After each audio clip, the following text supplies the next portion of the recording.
भरतपुर नामक गांव में चंदन नाम का एक लड़का रहता था। वो स्वभाव से बहुत आलसी था, परंतु उतना ही वो भोला भाला भी था। वो दिन भर कोई काम नहीं करता था, बस सारा दिन खाना और सोना ही उसकी आदत थी। उसके परिवार के सदस्य भी उसे जब काम करने के लिए कहते तो वो बहाना बनाता। ऐसे ही एक दिन, अरे चंदन, जब देखो तब सोया रहता है, आलस छोड़ और जाकर कोई काम कर। तेरा भाई लाखन सही कह रहा है चंदन, तुझे कोई काम ढूंढना चाहिए। कब तक तेरा भाई अकेले मेहनत करता रहेगा? आप सबके ताने सुन सुन कर तो मैं तंग आ गया हूँ। कोई तो स्थान होगा जहाँ मुझे बिना कोई काम किए भोजन मिलता रहे। अब मैं कुछ दिनों के लिए गांव से बाहर घूमने जा रहा हूँ। इतना कहकर चंदन घर से निकल पड़ा। यूं ही भटकते हुए वो एक आश्रम में पहुंचा। वहाँ उसने देखा कि आश्रम में एक गुरुजी हैं और उनके साथ उनके शिष्य जो बस मंदिर की पूजा करते हैं और कोई काम नहीं करते। उसने मन में सोचा, यहाँ तो कोई काम धाम नहीं, बस पूजा ही तो करनी है। अगर मैं यहाँ रहने की व्यवस्था कर लूँ तो मेरे लिए बहुत बढ़िया बात हो जाएगी। एक बार पूछ लेता हूँ। प्रणाम गुरुजी, मैं दूर गांव से आया हूँ। अगर आपको कोई परेशानी न हो तो क्या मैं यहाँ कुछ दिन आपके आश्रम में रह सकता हूँ?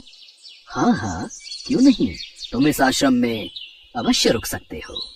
लेकिन गुरुजी, मैं कोई काम नहीं कर सकता हूँ। पता नहीं काम करने के नाम पर मुझे आलस घेर लेता है। तो यहाँ कोई काम नहीं करना है, बस पूजा करनी होगी। ठीक है गुरुजी, वो तो मैं कर लूँगा।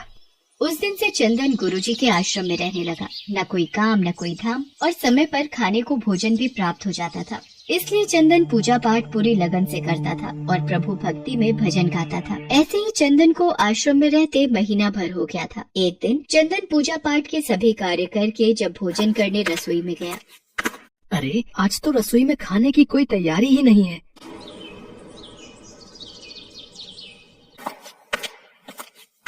गुरुजी, आज खाना नहीं बनेगा क्या? चंदन, आज एकादशी है। आज आश्रम में सबका उपवास है और आज तुम भी उपवास रखो। आज भोजन नहीं बनेगा। नहीं गुरुजी, अगर मैंने उपवास कर लिया तो कल का दिन नहीं देख पाऊंगा। मैंने कभी भी उपवास नहीं रखा और मैं उपवास नहीं रख सकता। मैं तो बिल्कुल भूखा नहीं रह सकता, मुझे तो बहुत भूख लगती है। ठीक है चंदन, अगर तुम्हें उपवास नहीं रखना तो तुम मत रखो, पर खाना भी तुम्हारे लिए कोई और नहीं बनाएगा। तुम्हें अपना खाना स्वयं बनाना पड़ेगा। चंदन तो स्वभाव से निरा आलसी था। उसे तो बस बैठकर खाने की आदत थी, पर भूख भी तो शांत करनी थी। मरता क्या न करता। गया रसोई में, लकड़ी, आटा, तेल, घी, सब्जी लेकर चंदन अभी खाना बनाने बैठा ही था, तभी गुरुजी आ गए। चंदन, तुम आज नदी के उस पार जाकर रसोई बना लो, और जब तुम भोजन बना लोगे तो राम जी को भोग जरूर लगा लेना। ठीक है गुरुजी, मैं भोजन तैयार करके भोग लगा दूंगा। अब मैं चलता हूँ। चंदन ने नदी पार पहुंचकर पहली बार जैसे तैसे खाना बनाया। ये भोजन बनाना तो कितना मुश्किल कार्य है। चलो जैसे तैसे बन ही गया, अब जल्दी से खा लेता हूँ। बहुत जोरों की भूख लगी है। पर याद आया, गुरुजी ने कहा था कि भोजन करने से पहले राम जी को भोग लगाना है। आओ मेरे राम जी, भोग लगाओ जी। प्रभु राम आइए, श्री राम आइए, मेरे भोजन का भोग लगाइए। अरे मेरा भजन भी समाप्त हो गया, भोजन ठंडा हो रहा है, पर भगवान तो आए नहीं। जब कोई नहीं आया तो चंदन बेचैन हो गया कि यहाँ तो भूख लग रही है और राम जी आ ही नहीं रहे। भोला मानस जानता नहीं था कि प्रभु साक्षात तो आएंगे नहीं, पर गुरुजी की बात मानना जरूरी है। पर चंदन भी अपनी बात पर डटा रहा। देखो प्रभु राम जी, मैं समझ गया कि आप क्यों नहीं आ रहे हो। मैंने रूखा सूखा बनाया है और आपको तर माल खाने की आदत है। आप इसीलिए नहीं आ रहे ना? तो सुनो प्रभु, आज आश्रम में भी कुछ नहीं बना है। सबका एकादशी का व्रत है, खाना हो तो ये भोग ही खा लो। वो कहते हैं ना, भगवान भी भक्त के वश में होते हैं। श्री राम अपने भक्त की सरलता पर बड़े मुस्कुराए और माता सीता के साथ प्रकट हो गए। गुरुजी ने तो कहा था कि राम जी आएंगे, पर यहाँ तो माता सीता भी आई हैं और मैंने तो भोजन बस 2 लोगों का बनाया है। अगर एक को भोजन खिलाऊंगा तो दूसरे को न पूछूं तो वो भी तो अच्छी बात नहीं है ना। कोई बात नहीं, मैं आज इन दोनों को ही भोजन खिला देता हूँ। मैं आज भूखा रह लूंगा। प्रभु, आपके इस भक्त ने तो भोजन बहुत ही स्वादिष्ट बनाया है। अभी तो मैंने तुम्हें यहाँ अपने साथ आने का आग्रह किया था। प्रभु, आप दोनों को मेरे हाथ का भोजन स्वादिष्ट लगा, ये जानकर मुझे बहुत खुशी हुई है। पर मुझे लग रहा था कि आप अकेले आएंगे, पर आप तो 2 लोग आए। इसलिए मैं भूखा रह गया। पर अगली एकादशी पर ऐसा न करना, पहले बता देना कि कितने जन आ रहे हो, और हाँ, थोड़ा जल्दी आ जाना। भगवान राम चंदन की भोली भाली बातों को सुनकर मुस्कुराने लगे और माँ सीता के साथ प्रसाद ग्रहण करके चले गए। अगली एकादशी तक चंदन सब भूल गया। उसे लगा कि प्रभु ऐसे ही आते रहेंगे और प्रसाद ग्रहण करते रहेंगे, इसलिए उसने किसी को भी ये बात नहीं बताई। फिर एकादशी आई तो चंदन सोच में पड़ गया। कहीं ऐसा ना हो कि आज भी 2 लोग पधारे तो फिर मैं भूखा रह जाऊं, इसलिए आज मैं पहले से ही 3 लोगों का भोजन बना लूंगा।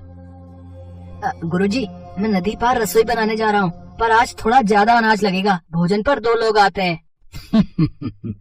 लगता है तू भूख के मारे बावला हो रहा है। ठीक है, ले जा और अनाज ले जा। अब की बार चंदन ने 3 लोगों का खाना बनाया। फिर राम जी को पुकारा, प्रभु राम आइए, सीताराम आइए, मेरे भोजन का भोग लगाइए।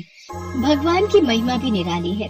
उन्हें भी अपने भक्त के साथ हंसी ठिठोली करने में बड़ा मजा आता है। इस बार श्री राम माता सीता के साथ भरत, लक्ष्मण, शत्रुघ्न और हनुमान जी को लेकर आ गए।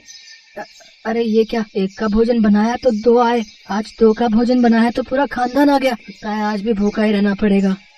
चंदन ने सबको भोजन खिलाया और बैठे बैठे देखता रहा। अनजाने ही उसकी आज भी एकादशी हो गई। फिर अगली एकादशी पर चंदन ने गुरुजी से कहा, गुरुजी, ये आपके प्रभु राम जी अकेले क्यों नहीं आते? हर बार कितने सारे लोग ले आते हैं, इस बार अनाज ज्यादा देना। ये चंदन हर बार मेरे से अनाज बढ़ा कर ले जाता है, कहीं ये अनाज को बाजार में बेचता तो नहीं है। मुझे इसके पीछे जाकर देखना पड़ेगा। ठीक है चंदन, भंडार में से जितना अनाज चाहिए ले लो। चंदन जब अनाज लेकर नदी पार चला गया तो गुरुजी भी छुपकर उसे देखने चल पड़े। इस बार भोजन पहले नहीं बनाऊंगा, पता नहीं कितने लोग आ जाएं। पहले बुला लेता हूँ, फिर बनाता हूँ। प्रभु राम आइए, श्री राम आइए, मेरे भोजन का भोग लगाइए। देखते ही देखते सारा राम दरबार मौजूद हो गया। राम जी मुस्कुराए, सीता माता भी गदगद हो गई चंदन के मासूम जवाब से। प्रभु ये क्या, हम सब तो आपके साथ यहाँ पर भोजन के लिए पधारे हैं, पर यहाँ पर तो प्रसाद तैयार ही नहीं है। प्रभु इस बार मैंने ना खाना नहीं बनाया। क्यों चंदन, आज तुमने हमारे लिए प्रसाद क्यों नहीं बनाया? राम जी, भोजन बनाकर क्या फायदा, मैं तो भूखा ही रहूंगा, फिर क्या फायदा बनाने का? आप ही बना लो और खुद ही खा लो। क्या करें भैया, भक्त की इच्छा है, पूरी तो करनी ही पड़ेगी। चलो लग जाओ काम पर। लक्ष्मण, तुम लकड़ी काट लो, देवी सीता तुम आटा गूंथ लो, मैं चूल्हे की तैयारी। राम जी के साथ सब मिलकर रसोई बनाने लगे। चंदन एक तरफ बैठकर देखता रहा।